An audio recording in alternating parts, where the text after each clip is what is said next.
Hello all, welcome to our channel Crafty World. இன்னைக்கு இந்த வீடியோல நம்ம என்ன பார்க்க போறோம் அப்படினு பாத்தீங்கன்னா 3 different types of photo frames தான் பார்க்க போறோம். and இந்த மூணு photo framesமே நம்ம எதுல செய்ய போறோம் அப்படினு பாத்தீங்கன்னா இந்த மாதிரி ஐஸ்கிரீம் ஸ்டிக்ஸ் யூஸ் பண்ணி தான் செய்ய போறோம். and then பாத்தீங்கன்னா இந்த மாதிரி கலர்லமே வந்துட்டு ஐஸ்கிரீம் ஸ்டிக்ஸ் வாங்கியிருக்கேன். சோ ப்ளைனாவே ஐஸ்கிரீம் ஸ்டிக்ஸ் வாங்கியிருந்தேன். அதே மாதிரி வந்துட்டு கலர்லமே வாங்கியிருந்தேன். கலர் ஐஸ்கிரீம் ஸ்டிக்ஸ் வந்து நம்மளே ரெடி பண்ணிக்கலாம் வீட்லயே. சோ நம்ம வந்துட்டு இது மேல நார்மல் நமக்கு என்ன கலர் பெயிண்ட் வேணுமோ அந்த மாதிரி பெயிண்ட் யூஸ் பண்ணி நம்ம அத கலரா மாத்திக்கலாம்.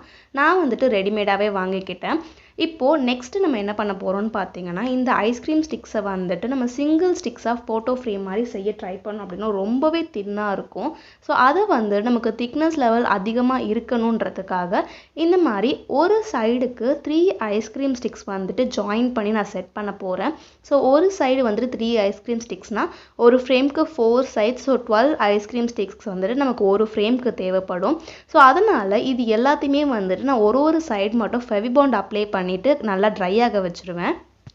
இந்த 3 ஐஸ்கிரீம் ஸ்டிக்ஸ்மே வந்துட்டு ஸ்டிக் பண்ணுறதுக்கு அதாவது ஒன்றா ஆக்கிறதுக்கு வந்து நான் ஃபெவிபாண்ட் தான் யூஸ் பண்ணுறேன். உங்ககிட்ட ஃபெவிபாண்ட் இல்லைனா ஃபெவிகால்மே யூஸ் பண்ணிக்கலாம். மோஸ்ட்லி ரெண்டுமே சேம் ரேட் தான் இருக்கும். So most of all Fevibond use பண்ணிக்கிறதே வந்துட்டு பெஸ்ட்டு. பிகாஸ் இது வந்துட்டு நல்லா ட்ரை ஆகிடுச்சுன்னா ரொம்ப ஸ்ட்ராங்காக ஸ்டிக் ஆகும். நம்ம இந்த மாதிரி கார்ட்போர்ட் ஸ்டிக்ஸ் எல்லாமே வந்துட்டு ஸ்டிக் பண்ணுறதுக்கு இந்த மாதிரி ஃபெவிபாண்டே யூஸ் பண்ணிக்கலாம். ஸோ இப்போ வந்துட்டு பார்த்தீங்கன்னா நான் 12 ஸ்டிக்ஸ்லையுமே வந்துட்டு இந்த மாதிரி ஒரு சைடில் மட்டும் ஃபெவிபாண்ட் அப்ளை பண்ணிவிட்டு ஒரு 2 minutes to 5 minutes வந்து நல்லா ட்ரை ஆக வச்சுட்டேன். இப்போ இது எல்லாத்தையுமே வந்து நம்ம எடுத்து ஸ்டிக் பண்ணிடலாம். ஸோ உங்களுக்கு வீடியோவில் பார்க்கும் போதே தெரியும். ஜஸ்ட் நான் அது மேலே வச்ச உடனே அது ஆட்டோமேட்டிக்காக வந்துட்டு அவ்வளோ ஸ்ட்ராங்காக ஸ்டிக் ஆகிக்குது. ஸோ இதனால தான் வந்துட்டு நான் ஃபெவிபாண்ட் ரெக்கமெண்ட் பண்ணுறேன். ஸோ இந்த மாதிரி வந்துட்டு ஒரு சைட்ஸ்க்குமே 3 ஸ்டிக்ஸ் வந்து நம்மளால ஸ்ட்ராங்காக ஸ்டிக் பண்ணிக்கலாம். இப்போ 3 சைட்ஸ் வந்துட்டு ரெடி பண்ணியாச்சு. அதுக்கப்புறம் 4th சைடுக்குமே இந்த மாதிரி வந்துட்டு ரெடி பண்ணியாச்சு. இப்போ 4 சைட்ஸ்க்குமே நமக்கு வந்துட்டு திக்னஸ் ஆன ஸ்டிக் ரெடி ஆயாச்சு. இப்போ நம்ம ஃப்ரேம் மாதிரி வந்துட்டு அரேஞ்ச் பண்ணிக்கலாம். ஸோ ஃபஸ்ட்டு வந்து நான் இந்த மாதிரி ஸ்கொயர் ஷேப்பில் வந்துட்டு நல்லா அரேஞ்ச் பண்ணிக்கிறேன். இது வந்துட்டு நமக்கு டயகனல் ஷேப் வந்துட்டு வேணும்னா நம்ம ஜஸ்ட் இதை அப்படியே வந்துட்டு ஸ்லைட்டாக மூவ் பண்ணிக்கிட்டோம் அப்படின்னா நமக்கு டயகனல் ஷேப் வந்துடும். ஸோ நமக்கு எந்த ஷேப் வேணுமோ அதுக்கேற்ற மாதிரி வந்துட்டு நம்ம ஃப்ரேம் அட்ஜஸ்ட் பண்ணிவிட்டு நம்ம அதுக்கப்புறம் வந்துட்டு ஸ்டிக் பண்ண ஸ்டார்ட் பண்ணலாம். இப்போது இந்த 4 ஐஸ்கிரீம் ஸ்டிக்ஸ்லையுமே வந்துட்டு நான் ஃபெவிபாண்ட் அப்ளை பண்ணிவிட்டு அதை இந்த மாதிரி ஸ்டிக் பண்ணிவிட்டேன். இது இப்போ வந்துட்டு நல்லா ட்ரை ஆக வச்சிடலாம். ஸோ ட்ரை ஆகிடுச்சுன்னா ரொம்பவே ஸ்ட்ராங் ஆகிடும். இப்போ இது வந்து ட்ரை ஆக்கிட்டு இப்போ நம்ம நெக்ஸ்ட் என்ன பண்ணலான்னு பார்க்கலாம். ஸோ நெக்ஸ்ட்டு வந்துட்டு அகைன் அதே மாதிரி 3 ஐஸ்கிரீம் ஸ்டிக்ஸ் வந்துட்டு கலர்ஸ் அண்ட் தென் வந்துட்டு ஒயிட் கலர் ஐஸ்கிரீம் ஸ்டிக்ஸ் ரெண்டுத்துலேயுமே வந்துட்டு இந்த மாதிரி 3 சைட்ஸ் வந்துட்டு கட் பண்ணி எடுத்துட்டு ஸ்டிக் பண்ணி எடுத்துட்டு அது எல்லாத்தையுமே அகைன் வந்துட்டு ஒரு ஃப்ரேம் மாதிரி ஜாயின் பண்ண போகிறோம். ஸோ நம்ம ஸ்டார்டிங்கில் எப்படி பண்ணமோ அதே மாதிரி தான். ஸோ 4 சைட்ஸ்மே வந்துட்டு இந்த மாதிரி ஸ்டிக் பண்ணி எடுத்துடலாம். திக்காக இருக்கணுன்றதுக்காக தான் இந்த மாதிரி வந்துட்டு 3 ஐஸ்கிரீம் ஸ்டிக்ஸ் நான் எடுத்திருக்கேன். உங்களுக்கு எந்த அளவுக்கு திக்னஸ் வேணுமோ அந்த அளவுக்கு வந்துட்டு நீங்கள் ஐஸ்கிரீம் ஸ்டிக்ஸ் எடுத்துக்கிட்டால் போதும். இது வந்துட்டு ஐஸ்கிரீம் ஸ்டிக்கில் தான் செய்யணும் இல்லை நம்ம கார்ட்போர்டில் கூட ஈஸியாகவே செய்யலாம். இப்போ இது எல்லாத்தையுமே வந்துட்டு ஸ்டிக் பண்ணிவிட்டு இப்போ நம்ம ஒரு ஃப்ரேம்க்கும் என்னென்ன டிசைன்ஸ் பண்ண போகிறோம் அப்படின்றத பார்க்கலாம். ஸோ ஃபஸ்ட்டு வந்துட்டு இந்த பிளெயினாக இருக்க ஒயிட் கலர் ஐஸ்கிரீம் ஸ்டிக்ஸ் நம்ம ரெடி பண்ணி வச்சுருக்கோம்ல அதில் வந்துட்டு இந்த மாதிரி பெயிண்ட் எடுத்துகிட்டு pink and blue colour paint வந்து நான் யூஸ் பண்ணுறேன். ஸோ இதை எடுத்துகிட்டு இந்த மாதிரி குட்டி குட்டி டாட்ஸாக வந்துட்டு வச்சுக்கிறேன். இந்த மாதிரி டாட்ஸ் டிசைன்ஸ் வந்துட்டு பார்த்தீங்கன்னா ரொம்ப சிம்பிளாக இருக்கும் அண்ட் பார்க்கறதுக்குமே வந்துட்டு ஒரு டீசென்ட் லுக் ஒரு ராயல் லுக் இருக்கும். ஸோ அதனால தான் வந்துட்டு இந்த மாதிரி சிம்பிள் டிசைன்ஸ் நான் உங்களுக்கு சொல்கிறேன். ஸோ 2 சைட்ஸில் வந்துட்டு பிங்க் கலர் டாட்ஸ் வச்சுட்டு இன்னும் பேலன்ஸ் இருக்க 2 சைட்ஸில் வந்துட்டு இந்த மாதிரி ப்ளூ கலர் டாட்ஸ் வைக்க போகிறேன். ஸோ உங்களுக்கு என்ன கலர் டாட்ஸ் வேணுமோ அந்த மாதிரி வச்சுக்கலாம். இந்த மாதிரி டிசைன் வந்துட்டு ரொம்பவே சிம்பிளாக இருக்கும். நம்ம ஈஸியாக சீக்கிரமாக செஞ்சு முடிச்சிடலாம். ஸோ இந்த ஃபோட்டோ ஃப்ரேம்ஸ் வந்துட்டு ரொம்பவே சிம்பிளான வேலை. நமக்கு வந்துட்டு நிறையா இதில் வந்து நிறையா ஒட்ட வேண்டிய வேலை எதுவுமே இருக்காது. கார்ட்போர்டில் செஞ்சோன்னா அது வந்துட்டு நம்ம கலர் பேப்பர் இல்லை ஏதாவது வச்சு நம்ம பெயிண்ட் பண்ண வேண்டியது இருக்குது. பட் இதில் வந்துட்டு அந்த அளவுக்கு நம்ம எதுவுமே பெருசாக வந்துட்டு ஒர்க் பண்ண போகிறது கிடையாது. எவ்வளோ சிம்பிளாக நம்ம ஒரு ஃப்ரேம் ரெடி பண்ண முடியுமோ அந்த அளவுக்கு வந்துட்டு சிம்பிளாக நான் உங்களுக்கு இந்த வீடியோவில் சொல்லியிருக்கேன். அண்ட் நீங்கள் இன்னும் நம்ம சேனலை சப்ஸ்கிரைப் பண்ணாமல் பார்த்துட்ருக்கீங்க அப்படின்னா இப்போவே சப்ஸ்கிரைப் பண்ணி பக்கத்தில் இருக்க பெல் ஐக்கானுமே ப்ரெஸ் பண்ணி வச்சுக்கோங்க. இப்போது ஃபஸ்ட்டு ஃபோட்டோ ஃப்ரேமில் அந்த பெயிண்ட் வந்து நம்ம ஒரு டாட் வச்சோம்னா அது வந்து நல்லா ட்ரை ஆகிறதுக்கு வச்சிடலாம்.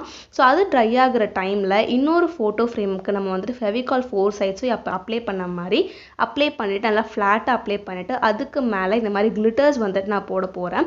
ஸோ இந்த கிளிட்டர்ஸ் வந்துட்டு ஆப்ஷனல் தான். உங்கள்கிட்ட கிளிட்டர்ஸ் இல்லைனா நீங்கள் ஸ்ட்ரெயிட்டாக கிளிட்டர் ஃபோம் ஷீட் கூட ஸ்டிக் பண்ணிடலாம். அதுவுமே வந்துட்டு பெஸ்ட் ஐடியா. பட் நான் வந்துட்டு ஃபோம் ஷீட் ஸ்டிக் பண்ணால் ஜென்ரலாக எப்பவும் பண்ணுற மாதிரி இருக்கும் அப்படின்றதுக்காக தான் இந்த மாதிரி வந்துட்டு கிளிட்டர்ஸ் யூஸ் பண்ணியிருக்கேன். ஸோ கிளிட்டர் மேலே போட்டுட்டு அதுக்கப்புறம் வந்துட்டு இந்த மாதிரி பெயிண்ட் வச்சு நல்லா டேப் பண்ணி விடுங்க. நல்லா ப்ரஷ் பண்ணிடாதீங்க, டேப் பண்ணி விடுங்க. அப்போ தான் கரெக்டாக இருக்கும். நல்லா டேப் பண்ணி விட்டுட்டிங்க அப்படின்னா அந்த கிளிட்டர் வந்துட்டு எல்லா இடத்துக்குமே கரெக்டாக ஈவனாக ஸ்ப்ரெட் ஆகிடும். ஸோ அது நல்லா கொஞ்சம் ட்ரை ஆகிட்டதுக்கு அப்புறம் நம்ம வந்துட்டு இன்னொரு சைடுமே நம்ம ஸ்டார்ட் பண்ணிடலாம். ஸோ ஃப்ரண்ட் சைடு இந்த மாதிரி வந்துட்டு ஃபுல்லாக நான் ரெட் கலர் யூஸ் பண்ணியிருக்கேன். நெக்ஸ்ட் இன்னொரு சைடு வந்துட்டு பிங்க் கலர் கிளிட்டர் யூஸ் பண்ண போகிறேன். ஸோ இது ரெண்டு கிளிட்டருக்குமே வந்துட்டு அந்த சைஸஸ்லையுமே டிஃப்ரென்ஸ் இருக்கும். ரெட் கலர் வந்துட்டு கொஞ்சம் திக்னஸான கிளிட்டர் மாதிரி இருக்கும். பிங்க் கலர் வந்துட்டு ரொம்ப மைன்யூட்டாக ரொம்ப பவுடர் மாதிரி இருக்கும். ஸோ இது வந்துட்டு ஆக்சுவலி கிளிட்டர் பவுடர். இது வந்துட்டு நான் வேறு ஸ்டோரில் வாங்கியிருந்தேன். ஸோ ரெண்டுத்துக்குமே கிளிட்டர்ஸ் பார்க்கவே டிஃப்ரெண்ட்டாக இருக்கும். ஸோ இப்போ இதுலேயுமே வந்துட்டு ஃபெவிகால் அப்ளை பண்ணிவிட்டு அதை நல்லா ஃப்ளாட் ஆக்கிட்டு அதுக்கு மேலே நல்லா திக்காகவே வந்துட்டு இந்த கிளிட்டர் பவுடர் வந்துட்டு நான் போட்டுக்கிறேன். நெக்ஸ்ட்டு அதே மாதிரி வந்துட்டு இன்னொரு சைடு போட்டுக்கிறேன். நான் ஃப்ரண்ட் சைடில், அதாவது இதுக்கு முன்னாடி சைடில் பண்ணும்போது 4 சைட்ஸுமே வந்துட்டு ஃபெவிகால் ஈவனாக அப்ளை பண்ணிவிட்டேன். ஸோ அதை நான் ஒரு சைடு முடிச்சுட்டு இன்னொரு சைடு வந்துட்டு கிளிட்டர் அப்ளை பண்ண போகிறதுக்குள்ள அது ரொம்ப ட்ரை ஆகிடுச்சு. அதனால் நீங்கள் ஒரு சைடாக வந்துட்டு முடிச்சுட்டு இந்த மாதிரி கிளிட்டர் போட்டுட்டு அதுக்கப்புறம் இன்னொரு சைடு இந்த மாதிரி ஃபெவிகால் அப்ளை பண்ணிவிட்டு கிளிட்டர் போட்டிங்க அப்படின்னா கரெக்டாக இருக்கும். ஃபஸ்ட்டே 4 சைட்ஸுமே அப்ளை பண்ணிட வேண்டாம். ஸோ இப்போ வந்துட்டு இந்த மாதிரி ஒரு சைடுமே வந்துட்டு போட்டுக்கலாம். ஸோ இந்த பிங்க் கலர் தான் வந்து நான் ஃப்ரண்ட் சைடாக யூஸ் பண்ண போகிறேன். எனக்கு இது ரொம்பவே பிடிச்சிருந்தது. ரெட் கலரை வந்துட்டு பேக் சைடாக வந்துட்டு யூஸ் பண்ண போகிறேன். ஸோ உங்களுக்கு எந்த கலர் காம்பினேஷன்ஸ் பிடிக்குமோ நீங்கள் அந்த மாதிரி வந்துட்டு சூஸ் பண்ணிக்கலாம். உங்கள்கிட்ட எந்த கிளிட்டர் இருக்கோ அதுக்கேற்ற மாதிரி கூட நீங்கள் வந்துட்டு போட்டுக்கலாம். ஸோ இப்போ இதுலேயுமே வந்து இந்த கிளிட்டர்ஸ் போட்டுட்டு நம்ம அதை நல்லா டேப் பண்ணி விட்டு அந்த கிளிட்டர்ஸ் எல்லாமே ஃபெவிகாலில் வந்து நல்லா ஸ்டிக் ஆகிறதுக்கு கொஞ்சம் டைம் கொடுத்துடலாம். இப்போது நெக்ஸ்ட் நம்ம என்ன பண்ண போகிறோம் அப்படின்னு பார்த்தீங்கன்னா, இந்த ஃபோட்டோ ஃப்ரேமுக்கு பின்னாடி ஸ்டாண்ட் மாதிரி வந்துட்டு ரெடி பண்ண போகிறோம். நான் வந்துட்டு ஒரு ஃப்ரேமுக்கு மட்டும் ஸ்டாண்ட் செஞ்சு காட்டுறேன். அதே மாதிரி வந்துட்டு நம்ம எல்லா ஃப்ரேம்ஸ்க்குமே வந்துட்டு செஞ்சுக்கலாம். ஸோ ரொம்பவே சிம்பிளான ஸ்டாண்ட் மாதிரி தான் ரெடி பண்ண போகிறோம். அதுக்குமே வந்துட்டு ஐஸ்கிரீம் ஸ்டிக்ஸ் 2 ஐஸ்கிரீம் ஸ்டிக்ஸ் வந்துட்டு ஒன்றா சேர்த்து இந்த மாதிரி 3 செட் எடுத்திருக்கேன். அப்போ தான் வந்துட்டு நமக்கு கீழே பேஸ்மே வந்து நல்லா திக்காக இருக்கும். அதுக்காக தான் இந்த மாதிரி 2 ஐஸ்கிரீம் ஸ்டிக் பண்ணியிருக்கேன்.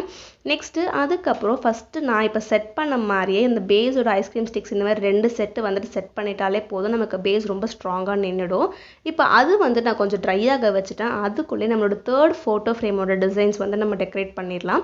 இது வந்துட்டு கலர் ஐஸ்கிரீம் ஸ்டிக்ஸ் வந்துட்டு யூஸ் பண்ணது. ஸோ 2 சைடு வந்துட்டு ரெட் கலர், அதுக்கப்புறம் இன்னும் 2 சைடு வந்துட்டு எல்லோ கலர் வச்சுட்டேன். அதில் 2 கார்னரில் இந்த மாதிரி வந்துட்டு அடுக்கடுக்காக ஃப்ளவர்ஸ் இருக்க மாதிரி வந்துட்டு ஒரு ரோஸ் நான் ரெடி பண்ணியிருக்கேன் ரெட் கலர் பேப்பரில். அது வந்து நல்லா திக்கான பேப்பரில் எடுத்து ரெடி பண்ணியிருந்தேன். ரெடி பண்ணிவிட்டு இந்த மாதிரி 2 கார்னர்ஸ்லையுமே வந்துட்டு ஒட்டிட்டோம் அப்படின்னா ரொம்பவே பார்க்க சிம்பிளான ஒரு அழகான ஒரு எலகண்ட் லுக் இருக்கும். இப்போது இந்த ரோஸை விட அப்படியே ஸ்டாப் பண்ணிடாமல் அதை வந்துட்டு இன்னும் ஹைலைட் பண்ணி காட்டுறதுக்காக அதோட சென்டரில் இந்த மாதிரி வந்துட்டு white colour beads non stick பண்ணுறேன். ஸோ 2 ரோஸோட சென்டர்லையுமே வந்துட்டு இந்த மாதிரி ஒயிட் கலர் பீட்ஸ் ஸ்டிக் பண்ணிவிட்டு அதுக்கப்புறம் பேலன்ஸ் இருக்க ஐஸ்கிரீம் ஸ்டிக் ஸ்பேசஸில் வந்துட்டு அகைன் ஒயிட் கலர் பீட்ஸ் இந்த மாதிரி வந்துட்டு அரேஞ்ச் பண்ணிக்கிறேன். ஸோ ஒரு சைட்லையுமே வந்துட்டு 3 பீட்ஸ் வந்துட்டு அரேஞ்ச் பண்ணுறேன். அப்போ தான் ஈவனாக பார்க்க வந்துட்டு ரொம்ப அழகாக இருக்கும். இதுவுமே வந்துட்டு ரொம்ப சிம்பிளான ஒரு அழகான ஒரு டிசைன். எனக்கு இந்த ஃபோட்டோ ஃப்ரேமே வந்துட்டு ரொம்பவே பிடிச்சிருந்தது. நான் இது 3மே வந்துட்டு ரெடி பண்ணி முடிச்சுட்டு உங்களுக்கு ஃபைனலாக காட்டுறேன். அதில் உங்களுக்கு இந்த 3 ஃபோட்டோ ஃப்ரேம்ஸில் எந்த ஃப்ரேம் வந்துட்டு உங்களுக்கு ரொம்ப பிடிச்சிருக்கு அண்ட் எது ரொம்ப சிம்பிளாக இருக்குது அப்படின்னு நீங்கள் நினைக்கிறீங்களோ அதை வந்துட்டு கமெண்ட்ஸில் சொல்லுங்கள். 3 ஃபோட்டோ ஃப்ரேமே நான் வந்துட்டு ரொம்பவே சிம்பிளான மெத்தடில் தான் வந்துட்டு இந்த வீடியோவில் சொல்லியிருப்பேன். ஸோ உங்களுக்கு எது பிடிச்சிருக்கு அப்படின்றது கண்டிப்பாக சொல்லுங்கள். இப்போ பார்த்தீங்கன்னா 4 சைட்ஸுமே வந்துட்டு இந்த ஒயிட் கலர் பீட்ஸ் வந்துட்டு ஸ்டிக் பண்ணிட்டேன். ஸோ இதோட டிசைன்ஸ் வந்துட்டு இதோட முடியுது. உங்களுக்கு ரோசஸ் வேணும் நீங்கள் 4 சைட்ஸுமே கூட ஸ்டிக் பண்ணிக்கலாம். அது வந்து ரொம்ப அதிகமாக இருக்க மாதிரி ஃபீல் ஆச்சு. அதனால தான் நான் வந்து 2 சைடு மட்டும் ரோஸ் வச்சுட்டு பேலன்ஸ் சைட்ஸ்லாம் பீட்ஸ் ஒட்டிட்டேன். ஸோ இப்போ 3rd ஃபோட்டோ ஃப்ரேம் ரெடி. இப்போ எல்லாத்தையுமே நான் உங்களுக்கு அரேஞ்ச் பண்ணி காட்டுறேன். இப்போ அந்த ஸ்டாண்டுமே பார்த்தீங்கன்னா ரொம்ப நல்லா ட்ரை ஆகிடுச்சு. இதே மாதிரி ஸ்டாண்ட்ஸ் வந்துட்டு நம்ம 3 ஃபோட்டோ ஃப்ரேம்ஸ்க்குமே ரெடி பண்ணிக்கலாம். அழகாக வந்துட்டு ஸ்டாண்ட் மாதிரி சூப்பராக நிற்கும். இப்போது 3 ஃபோட்டோ ஃப்ரேம்ஸுமே சூப்பராக ரெடி ஆகிடுச்சு. ஸ்டாண்டும் ரெடி. இப்போது இதில் வந்துட்டு நம்ம ஃபோட்டோஸ் வந்துட்டு செட் பண்ணி பார்க்கலாம். இந்த ஃபோட்டோ ஃப்ரேம்ஸ் வந்துட்டு எப்படி இருக்குது பார்க்குறதுக்குன்னு. இது நம்ம வாலில் ஹேங் பண்ணியோ இல்லை வந்துட்டு ஏதாவது ஸ்டாண்டில் வச்சோம் அப்படின்னா ரொம்பவே பர்ஃபெக்டாக ஒரு சூப்பரான சிம்பிளான டிசைன்ஸாக இருக்கும். இப்போ இதில் வந்துட்டு பார்த்தீங்கன்னா நான் சின்னதாக ஒரு அனிமல் பிக்சர் மாதிரி வந்துட்டு ஒரு ஃபோட்டோ வந்துட்டு செட் பண்ணியிருக்கேன். ஸோ பார்க்கவே வந்துட்டு ரொம்ப க்யூட்டாக அழகாக இருந்துச்சு. எனக்கு ரொம்பவே பிடிச்சிருந்தது. 3 ஃபோட்டோ ஃப்ரேம்ஸுமே எனக்கு ரொம்பவே பிடிச்சிருந்தது. அண்ட் இது வந்துட்டு ஸ்டாண்டு மாதிரி வந்துட்டு நிற்க வச்சு நான் ஃபோட்டோ எடுத்திருந்தேன். அதுவுமே ரொம்ப அழகாக இருந்துச்சு. ஸோ இப்போ இந்த ஸ்டாண்ட் எல்லாமே வந்துட்டு சூப்பராக ஃபிட் பண்ணியாச்சு. இப்போ இதில் இது ஃபோட்டோவை எப்படி ஃபிட் பண்ணணும் அப்படின்றத வந்துட்டு நான் உங்களுக்கு காட்டுறேன். இதில் வந்துட்டு பார்த்தீங்கன்னா உங்களுக்கு வேணும்னா நீங்கள் இந்த ஃபோட்டோ வந்துட்டு பெர்மனெண்ட்டாக இருக்கணும். நீங்கள் இதிலே வந்துட்டு கார்னர்ஸில் மட்டும் செல்லோ டேப் இல்லை வந்துட்டு க்ளூ அப்ளை பண்ணி ஸ்டிக் பண்ணிடலாம். அப்படி இல்லை டெம்பரரியாக வந்துட்டு நீங்கள் ஃபோட்டோஸ் சேஞ்ச் பண்ணிக்கிட்டே இருக்க போகிறீங்க அப்படின்னா இப்போ நான் உங்களுக்கு செட் பண்ணி காட்டுறேன். அதே மாதிரி வந்துட்டு நீங்கள் செட் பண்ணிக்கலாம்.